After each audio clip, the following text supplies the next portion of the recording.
ചെറിയ വാർത്തയിലേക്ക്. മാവേലിക്കരയിൽ നഗരസഭ മുൻ കൗൺസിലറായ അമ്മയെ മകൻ കൊലപ്പെടുത്തി. കല്ലിമല പുതുച്ചേരിയിലാണ് സംഭവം. നഗരസഭ മുൻ കൗൺസിലറായ കനകമ്മ സോമരാജനാണ് കൊല്ലപ്പെട്ടത്. മകൻ ഉണ്ണി എന്ന് വിളിക്കുന്ന കൃഷ്ണദാസിനെ കസ്റ്റഡിയിലെടുത്തു. ഇവരുമായി ആലപ്പുഴയിൽ നിന്നും സുധീഷ് ഗോപാൽ ചേരുകയാണ്. സുധീഷ്, എപ്പോഴായിരുന്നു ഈ ഒരു ദാരുണമായ സംഭവം? ഈ കൊലപാതകത്തിലേക്ക് നയിച്ച കാരണം സംബന്ധിച്ച് പോലീസ് നൽകുന്ന ഒരു വ്യക്തതയും എന്താണ്? KP, ഇന്നലെ രാത്രിയോടെയാണ് ഇത്തരത്തിലൊരു അക്രമം നടന്നത്. ലഹരിക്ക് അടിമയായിരുന്നു ഈ മകൻ ഉണ്ണി എന്ന് വിളിക്കുന്ന കൃഷ്ണദാസ് എന്നതാണ് പോലീസിൽ നിന്ന് വ്യക്തമാകുന്നത്.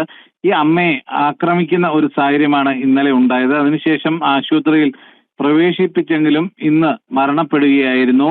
ഇവർ നേരത്തെ CPI പ്രതിനിധിയായി മാവേലിക്കര നഗരസഭാ കൗൺസിലറായിരുന്നു നേരത്തെ. അതിന്റെ അടിസ്ഥാനത്തിൽ ഈ മകൻ നിരന്തരം മദ്യപിച്ചും മറ്റ് ലഹരിക്കും അടിമപ്പെട്ട് ഇത്തരം വീട്ടിൽ ബഹളമുണ്ടാക്കുന്ന ഒരു സാഹചര്യം ഉണ്ടായിരുന്നു എന്നതാണ് പോലീസിൽ നിന്നും അറിയാൻ സാധിക്കുന്നത്.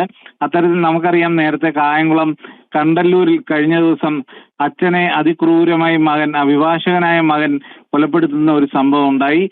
അത്തരത്തിലുള്ള സംഭവങ്ങളുടെ ഒരു തുടർച്ചയായി തന്നെ വേണം ഈ ലഹരിക്ക് അടിമപ്പെട്ട് ഇത്തരത്തിലുള്ള കൊലപാതകങ്ങൾ ഏറുന്നു എന്നതാണ് നമുക്കിതിൽ കാണാൻ കഴിയുന്നത്. ഇത് ആഭ്യന്തര വകുപ്പിന്റെ കൂടി ഒരു വലിയ പരാജയമായി തന്നെ നമുക്ക് വിലയിരുത്തേണ്ടി വരും.